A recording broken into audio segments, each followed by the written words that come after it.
de médias, les accompagner autrement pour ce travail et laisser le régime en place travailler tranquillement. Et il y a un travail accru qui a été fait dans ce sens-là. Nous avons, avant donc de venir sur la place publique, échangé avec les forces démocratiques. Et puisque dans l'émancipation démocratique d'un pays qui se respecte, les journalistes, n'est-ce pas, jouent un rôle prépondérant. Et avant donc de venir devant les caméras de la République, vous devez donc, si vous êtes sérieux, aller, n'est-ce pas, avec l'ancrage des journalistes. Ça a été fait. Et donc, pour revenir sur la réaction de mon cher ami Abalo, donc clairement, mercredi, pour ceux qui le savent, pour l'histoire, ça reste demain un jour prépondérant, enfin un jour important. Alors, donc, si ça changeait, on maintenait, on ne va pas changer, n'est-ce pas, de nom à ce moment. C'est parce qu'une pagaille s'orchestre un mercredi. J'insiste là-dessus. Des cadres d'intendants de la République ne peuvent pas, n'est-ce pas, qui dirigent un pays, ne peuvent pas donc se voir au palais de la République chaque mercredi. C'est vrai, il peut y avoir des conseils, n'est-ce pas, extraordinaires, mais de façon traditionnelle, tout le monde sait que les mercredis, il y a conseil des ministres. Et donc, c'est pour toucher le mal qu'on a désigné mercredi noir, ce n'est pas une imitation. Et donc, pour revenir sur donc, votre inquiétude, je pense que on ne peut pas ne pas dire le fait.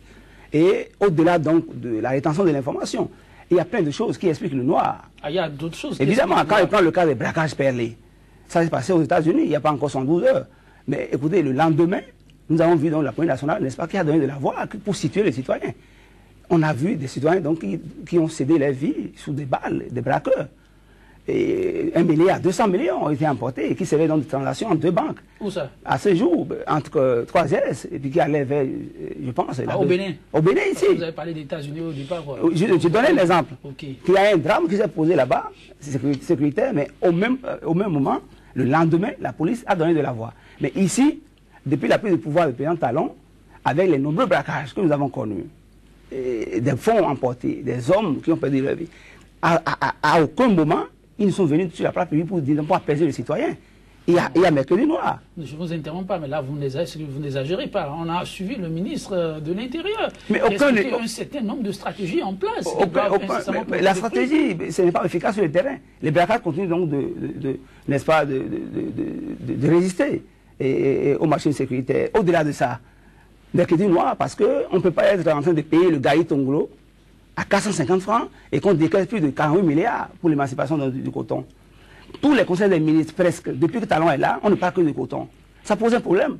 Le mieux-être du Béninois, moi j'ai bien l'impression qu'il y a la gouvernance des riches contre les pauvres. On n'en parle pas. Évidemment, c'est le constat que nous faisons. Le gouvernement a prôné l'unité nationale, observez le truc. Mais dans le fait, rien de cela ne se fait remarquer.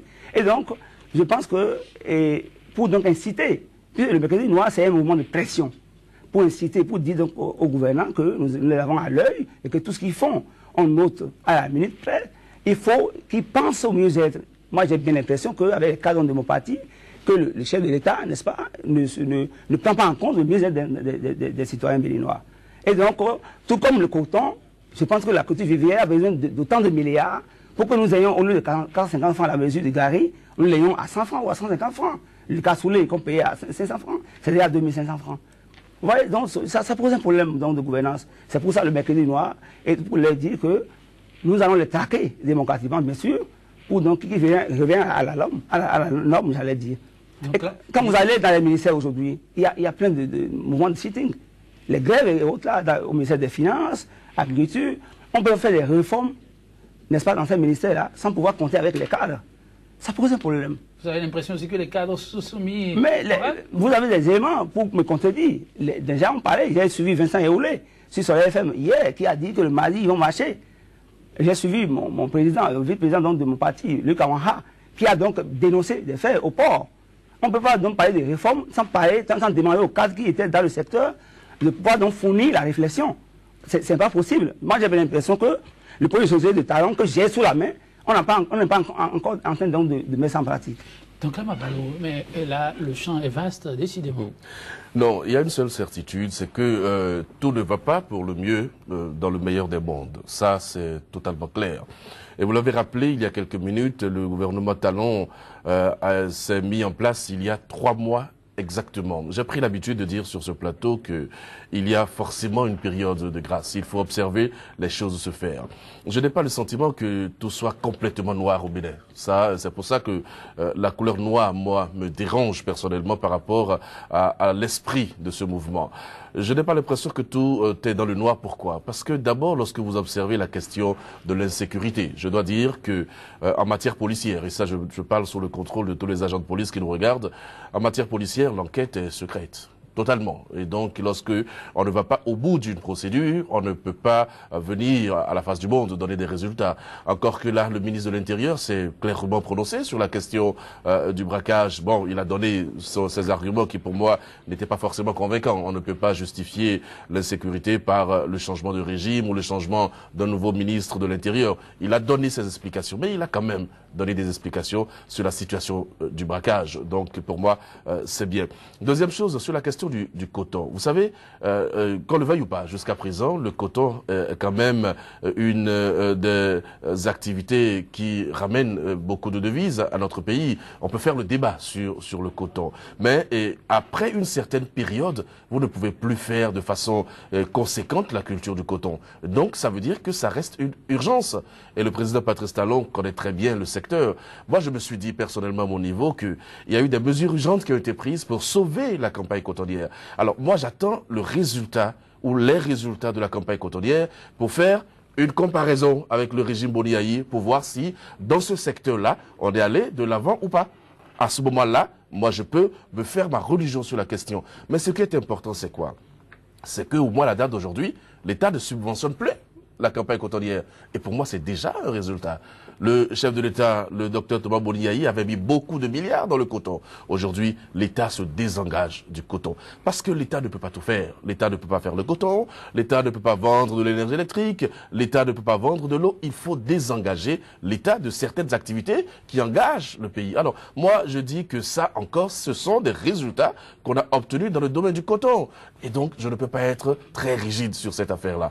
C'est vrai que M. Vincent Ewoulé est passé sur Soleil FM, mais c'est sur une affaire de création d'une école et une affaire qui relève du régime précédent. L'État étant une continuité, M. Ewoulé a dit clairement que le gouvernement actuel devrait se pencher sur la question. Donc il y a des revendications syndicales qui ne datent pas du régime du président Talon, qui datent du régime de M. Boni Yayi, et la continuité se poursuit parce que le régime qui est là aujourd'hui est là pour gérer le pays. Donc le régime doit donner des réponses aux problèmes des Béninois. Et donc je donne un peu une explication par rapport à l'affaire dénoncée par M. Vincent Ewoulé. C'est vrai que dans certains ministères, il y a des sittings par rapport à des nominations, tout le reste. Moi, je pense, et c'est une conviction personnelle, que cela il y va de l'animation de la vie publique. Encore une fois, ça fait 3 mois que le régime est installé. Et tout ne peut vraiment pas être parfait. Le président a forcément, un être humain, a forcément ses limites, mais il faut être patient. Moi, je pense qu'il faut être patient. Évidemment, la patience n'empêche pas qu'on fasse l'état de veille, qu'on fasse la veille. Et je mets sous le coup de la veille citoyenne le mouvement de mon ami L'Autre et nous. Voilà un peu ce que je peux dire. Mais je pense que, étant béninois, n'est-ce pas, notre pays, c'est vrai qu'on n'a pas forcément le rayonnement qu'il faut, mais il faut avoir beaucoup d'espoir pour le Bénin. Moi, je reste complètement dans cette logique. Ah oui, L'Autre et nous, est-ce que ce n'est pas plus sage? Est-ce que, oui, simplement, je préfère ce mot, est-ce que ce n'est pas plus sage d'être encore un peu patient? Parce qu'on ne va pas l'oublier aussi que l'homme vient de faire seulement 3 mois. Et il reste encore assez de jours. Et vous êtes né pratiquement 1 mois après l'investiture de Patrice Talon. Oui, ça se comprend pas. Le parti qui a donné naissance au mercredi noir existait déjà. Oui, on sait. Vous avez dit pourquoi on ne peut pas attendre. Oui. On n'attendra pas. On n'attendra pas parce que... On a l'impression que vous n'êtes même pas prêt à concéder un peu de recul. Vous êtes tout à bien de moi. On n'attendra pas parce que le chef de l'État l'a dit à Port-Nouveau. Il a dit qu'il est prêt tout de suite et maintenant. Parce que ce n'est pas avoir de conséquences à part ces éléments-là, de tout ce que le chef d'État lui-même a dit. Les citoyens avertis, convaincus d'une bonne gouvernance comme L'Autre et nous et les cadres du PVR, on a commencé par, n'est-ce pas, les noter, le surveiller à la lettre. On n'attendra pas, parce qu'en matière de lutte démocratique, on n'attend pas. On n'attend pas parce qu'on n'attendra pas, parce que les 5 ans qu'il a fait donc à la tête de notre pays, même un seul jour, 24 heures, n'est-ce pas, c'est comptabilisé alors dans sa gouvernance. Et donc pas avoir des conséquences. même une seule heure. Moi, je l'ai dit avant même qu'il ne prenne serment. Quand il a dit, il a fait un point de presse à son domicile. Il disait qu'il n'avait pas respecté la parité. Et donc, l'équilibre régional. J'ai dit, c'est une erreur stratégique. Un chef d'État ne parle pas comme ça. Il ne peut pas dire ces choses-là. Mais il a l'obligation, n'est-ce pas, de faire son gouvernement et de faire constater l'opinion, déroulement formel alors de ce qu'il aura fait. Alors, donc, je pense que, par rapport aux revendications, Mercredi Noir, puisque nous prenons le mort, des gens qui sont donc abattus sous les balles impitoyables alors des braqueurs, aucun gouvernant n'est venu partager la douleur avec le peuple. Et donc, permettez au Parti des valeurs républicaines, à travers le mouvement Mercredi Noir, de pleurer nos morts. Allez au ministère, j'insiste là-dessus, au ministère de l'Agriculture. Qu'est-ce qui se fait là pour que donc autant de cadres ne sortent pour parler, pour n'est-ce pas, dénoncer. Ça veut dire qu'il y a quelque chose qui s'est fait. S'il n'y a pas que le Mercredi Noir, il y a beaucoup de faits dans le pays. Je pense les réformes. On ne peut pas réformer une administration sans pouvoir compter avec les cadres de l'administration. On ne peut pas. Il ne faut pas qu'ils confondent le pays, la gouvernance du pays, à ces entreprises. C'est un entrepreneur. C'est pour ça que j'ai dit ce qui a gêné dans le cadre de l'orientation des milliards vers le coton. Et si vous fouillez un peu, là, ici, il est encore, n'est-ce pas, le président du conseil d'administration. Il demeure. Il demeure. Non, vous en avez la preuve. Il a dit publiquement qu'il se désengage. Il a dit, vous avez un document, aucun document, il l'a prouvé de façon physique. Mais vous n'avez non plus de document. Il devait, non, mais oui, en tant que chef d'État, devant, n'est-ce pas, une toile internationale, il a trouvé nécessaire de ne pas compter avec vous. C'est ce qu'il fait, c'est ce qu'il fait. On a la loi lui fait obligation, n'est-ce pas, de donner lecture de façon intégrale dans toutes les langues officielles au Bénin. Il ne le fait pas, du Conseil des ministres. Il est encore, n'est-ce pas, le président du Conseil d'administration de l'AIC. Si ce n'est pas ça, on n'a qu'à le prouver de façon physique. Sodeco, il est actionnaire majoritaire. Et donc, l'État gardien qu'il incarne est à la fois commerçant. C'est lui qui fixe les impôts et à la fois l'État. Ça veut dire qu'un problème se pose. Et donc, aujourd'hui, Mercredi Noir, parce qu'on ne veut plus de transparence, il n'a qu'à démissionner officiellement de ces entreprises-là et permettre aux citoyens de lire avec des documents qu'il faut. C'est pour ça que nous demandons à la presse nationale de travailler avec nous, de nous assister dans la lutte. Ça ne veut pas. Le Bénin a des difficultés pour payer du gari à 25 francs.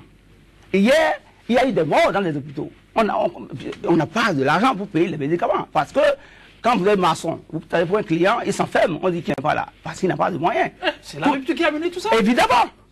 C'est le constat qu'on fait. Allez dans les marchés, le palais de la ménagère est vide. Vous allez voir que dans le pays, tous les mercredis, les gens seront en noir. Parce que ça ne va pas. Tous les mercredis, dans les marchés, dans les administrations, les journalistes, les ouvriers, nous vous demandons d'être en noir pour faire obligation. Dès que ça va changer, on va revenir vous faire le point. C'est comme ça. Donc là, mais trop de pression, non? Avec ce qu'il vient de citer, au gouvernement qui vient de commencer, il y avait des problèmes. On a dit il faut essayer de donner un peu plus d'oxygène à l'économie béninoise, qui est très mal. On a présenté la caisse laissée par le régime défunt. C'est vrai que quand on fait un peu de comparaison, on dit à l'arrivée de Bonigaï, il y avait moins que ce qu'il a laissé. Mais dans cet état, quand même, on peut comprendre ce qui se passe, non, dans Kamabalo? Bien. Moi, je suis pour la pression. Et si vous vous renseignez très bien, je fais partie quand même de ces gens-là qui font beaucoup de pression pour que les choses avancent. Mais en même temps, lorsqu'on fait de la pression, il faut être aussi conséquent, objectif. Je ne veux pas, sur ce plateau, faire des déclarations que je ne maîtrise pas. Donc je ne sais pas si le président Talon demeure président du conseil d'administration de l'AIC. Je ne sais pas si il maintient ses actions au niveau de la Sodeco. Je fais foi aux propos du président dans une interview qui a dit clairement qu'il s'était retiré de ces entreprises. Oui, mais je ne sais pas si M. Lotrueno est allé à la recherche des documents et qu'il ne les a pas eus. Donc moi, à partir de là, je ne peux pas faire certaines déclarations. En tout cas, même ma profession de journaliste ne m'autorise pas à faire ce genre de déclaration sans avoir la certitude sur les faits. D'accord, première chose. Deuxième chose, c'est vrai qu'il y a une certaine morosité économique. Mais comme je l'ai dit, nous n'avons pas changé de gouvernement. Nous avons changé de régime. Et quand on change de régime, ça c'est dans tous les pays au monde. Quand on change de régime, les débuts sont toujours difficiles. C'est clair, ça. Ça peut durer même 6 mois, ces difficultés-là, avant que nous n'ayons une certaine stabilité. Ce sont des êtres humains qui ont pris sur eux la responsabilité de conduire la destinée d'un pays, d'un peuple. Et encore il y a quelques heures, le ministre des Finances à l'Assemblée nationale avait dit clairement quelle était la situation économique de notre pays. Moi, je note simplement qu'au moins, on a fait des économies pour le Bénin. Économie en termes, n'est-ce pas, de diminution des charges de l'État sur des institutions qui existaient, qui étaient budgétivores, et le gouvernement les a supprimées à sa prise de fonction. C'est vrai que nous ne sommes pas complètement d'accord sur la façon dont on a supprimé les contrats avec la presse. Mais il y a des éléments qui ont milité en faveur de cette décision. On aurait pu mieux faire en ayant une autre procédure. Ça, c'est vrai. Mais là encore, on a fait des économies à l'État. Et donc, moi, je vois le président Patrice Talon, même si M. Lotre nous dit clairement que c'est un entrepreneur, dans la logique, n'est-ce pas, de réduire les charges de l'État. Lorsqu'on aura réduit les charges de l'État, ça veut dire quoi? Ça veut dire qu'on aura fait des économies. Et quand on fait les économies, on peut réinvestir dans des secteurs. C'est pour ça que je pense, et ça c'est une conviction personnelle, qu'on peut encore observer le gouvernement sur certaines choses. Écoutez, le moment venu, M. Lotre, s'il faut dénoncer certains faits du gouvernement, nous serons encore là pour le faire, parce que nous serons suffisamment objectifs pour dire les choses telles qu'elles se passent. Mais je ne suis pas pour qu'on peigne tout en noir. Moi, je ne suis pas pour ça, parce que il s'agit, n'est-ce pas, de notre pays. Je le dis toujours, personne ne défendra le pays mieux que nous-mêmes. Ce sont les nationaux qui construisent leur pays. Et donc, on peut faire la pression, n'est-ce pas? On peut faire la veille par rapport au gouvernement, aux actions du gouvernement, mais c'est pas non plus une raison pour que tout soit complètement vu en noir. Moi, je ne suis pas pour ça. Le président Patrice Talon et M. Lotre qui est devant nous a fait, je le dis, a fait l'essentiel également pour que le président Talon soit élu. Je l'ai vu dans un combat avec le général Bihan, et puis après, dans un combat avec le président Talon. Donc, j'ai fait le même combat. Et donc, on ne peut pas, n'est-ce pas, après quelques jours seulement, commencer par tirer à boulet rouge sur le gouvernement. Moi, je ne suis pas dans cette logique-là. Je vais être objectif, j'observe, et puis après, je fais mes commentaires sur les faits. Mais pour moi, les faits ne sont pas encore suffisamment gravissimes pour peindre ce tableau que nous payons de notre pays. Oui, oui, allez-y, allez-y. C'est gravissime. Lorsque l'appareil sécuritaire du pays est défaillant. Non, quand vous parlez de l'appareil sécuritaire du pays, ce n'est pas la première fois qu'il y a des braquages au Bénin. On a eu des braquages et des braquages dans le pays. C'est un fait. Lorsqu'au lieu de subventionner le manioc sur les champs, on préfère envoyer des milliards dans le coton et les gens meurent de faim. C'est des faits. Est-ce que la subvention du manioc, je vous ai dit tout à l'heure, le coton, n'est-ce pas? Il y a une période pour faire le coton. Après la période, vous ne pouvez plus faire le coton. Donc c'est une urgence. Et il y a une campagne cotonnière qui est en cours. Attendons les résultats de cette campagne cotonnière et faisons une comparaison avec ce qui a été investi par le passé dans cette même campagne pour tirer les conclusions. Et donc le gouvernement ne peut pas tout faire à la fois. Quand vous parlez de la subvention du manioc, je ne sais pas si c'était dans le projet de société de M. Patrice Talon. Je ne sais pas. J'ai lu le projet. Je sais qu'il y a une diversification agricole. Au niveau de l'agriculture. Mais on est obligé, n'est-ce pas, d'investir dans le coton. Mais le résultat qui est là, qui est important, c'est que l'État s'est retiré de la subvention cotonnière. Vous savez combien de milliards on a économisé en faisant retirer l'État de la subvention cotonnière? Pour moi, c'est un résultat. Et donc, il y a des choses qui sont là. Tout n'est pas rose, c'est clair. Tout n'est pas rose. Et il n'est même pas possible que tout soit rose. Ce n'est pas possible. Autrement, on serait au paradis. Donc, il y a une construction du pays qui se fait. Le président Talon a dit qu'il avait 5 ans pour faire certaines actions. Moi, je ne l'attends pas sur tous les terrains. Je l'attends sur certains terrains qui, pour moi, sont stratégiques. Et lorsqu'il aura réussi à poser les jalons de certaines choses, mais écoutez, il aura gravé son nom, qu'on le veuille ou pas, dans le marbre. Depuis 60 ans, par exemple, on n'a pas réglé la question du découpage territorial. J'observe l'approche du président Talon. J'observe l'approche et je note qu'il y a un courage. Il y a un courage et il y a un problème qui se pose actuellement parce que des décisions ont été prises et ont été portées à l'attention des populations qui réagissent, ces populations qui réagissent. Mais ça fait partie du débat démocratique. Moi, je n'ai aucun problème par rapport à ça. L'urgence actuelle, je ne veux pas que nous sommes dans une période, n'est-ce pas, cotonnière, mais on ne peut pas donc prioriser le coton en laissant le peuple mourir de faim. C'est un fait. Qui est déjà mort de faim au Bénin? Plein de personnes, s'il vous plaît. Vous avez les statistiques? Plein de personnes. Est-ce que vous avez les statistiques? Les statistiques sont... Parce que nous, on est obligé de parler sur des statistiques. Oui, quand vous dites que allez, faisons l'exercice. Allons dans les hôpitaux, positionnons, non, en tant que journaliste, avec vos caméras, vous allez voir comment les gens viennent. Est-ce que c'est de faim qu'ils meurent dans les hôpitaux? C'est le mieux-être. C'est le mieux-être. Le Sri Lanka aujourd'hui n'a plus la possibilité, n'est-ce pas, de s'occuper des besoins vitaux, du fait donc de la morosité économique du pays. Au-delà de ça, je voudrais donc soulever le problème donc de la violation des liens de justice. Ça m'a dérangé. C'est vrai, j'ai entendu le président Diaka parler du fait, mais en tant que chef de parti, lorsque dans un pays, n'est-ce pas, le respect strict des liens de justice sont en souffrance, ça veut dire que le citoyen n'est plus en sécurité. Lorsqu'on rend des hommes en faveur, du fait donc du droit de la légalité, et que l'État qui est garant du droit de la légalité doit donc prêter main forte. Alors, à l'exécution formelle de cette décision, trouve donc la formule pour rester au chevet d'un congrès illégal. Je voudrais citer le problème de la RBF. Nous avons vu un groupement de policiers et de gendarmes déployés au palais d'un congrès pour soutenir Anjorin dans l'illégalité. Là encore, le ministre des Sports a spécifié que l'État n'est pas mêlé à ça. Mais écoutez, l'État c'est qui? L'État c'est qui? Le ministre Meki oublie qu'il exerce une parcelle de pouvoir d'État. Ce qu'il a dit est illégal. Ce qu'il a dit aussi est illégal. Et illégal, il n'a pas d'explication donnée. Dans la mesure où c'est l'État qui l'incarne, lui. Il exerce une parcelle de pouvoir d'État. C'est l'État qui l'incarne, n'est-ce pas, qui avait l'obligation formelle de prêter main forte au respect strict, n'est-ce pas, d'une décision de justice qui interdisait formellement l'organisation d'un congrès. Mais nous avons vu des gendarmes qui ont été déployés par le ministre de l'Intérieur, certainement, et le ministre de la Défense. Encore que là, on parle de la FIFA, et vous savez, pas d'émission possible. Pas d'émission, mais les salles sont conçues par qui? J'ai entendu Adiaka sur votre antenne, il a dit de façon brillante, c'est l'État. Écoutez, quand Blatter a de problème, c'est les tribunaux qui ont jugé le problème. Ce n'est pas le tribunal pénal donc, de la FIFA. Et donc, en l'espèce, il y avait une décision à respecter. Nous avons vu Talon qui a prêté main forte à la violation flagrante. Alors, ça pose un problème. Vous ne poussez pas un peu trop dans le bouchon, vous parlez de Talon qui a prêté main forte. Évidemment. Les policiers sont gouvernés par qui? Le ministre qui a parlé a été nommé par qui? Alors, et donc, par conséquent, ce qu'on constate aujourd'hui, si on doit attendre 6 mois, 1 an, comme mon cher ami Abalo, et on aura du noir partout, comme il le dénonce. Donc, c'est pour écouter le danger que on a commencé par donner de la voix. Donc, c'est des noirs circonstanciels qu'il y a maintenant. On le souhaite, qu'il doit changer de comportement, parce que dans tous les secteurs aujourd'hui au Bénin, honnêtement, ça ne va pas. Ça ne va pas, et je pense que le chef de l'État doit se corriger, il doit se mettre en cause, parce qu'il a été élu par le peuple, il n'est plus un homme d'affaires en l'exercice, parce qu'il est politique. Et quand un homme politique parle, c'est avec les micros et les caméras. La manière dont il se déplace de façon discrète, non, ça ne se passe pas comme ça. Et quand il fait conseil des ministres, nous avons le droit constitutionnel alors d'avoir l'élément complet dans toutes les langues formelles au Bénin, en tout cas officielles. Mais ce n'est pas ce qui se fait. La sortie du ministre Koupaki ne nous convainc pas. Quand il parle, ministre des Travaux publics, ministère des Travaux publics, 4 nominations. Ministère de la Famille, 2 nominations. Qui sont ceux qui ont été nommés? Pour quelle mission? Et lorsque le citoyen a besoin d'un service, il faut s'adresser à qui? Vous voyez, la rétention de l'information est une violation des droits de l'homme.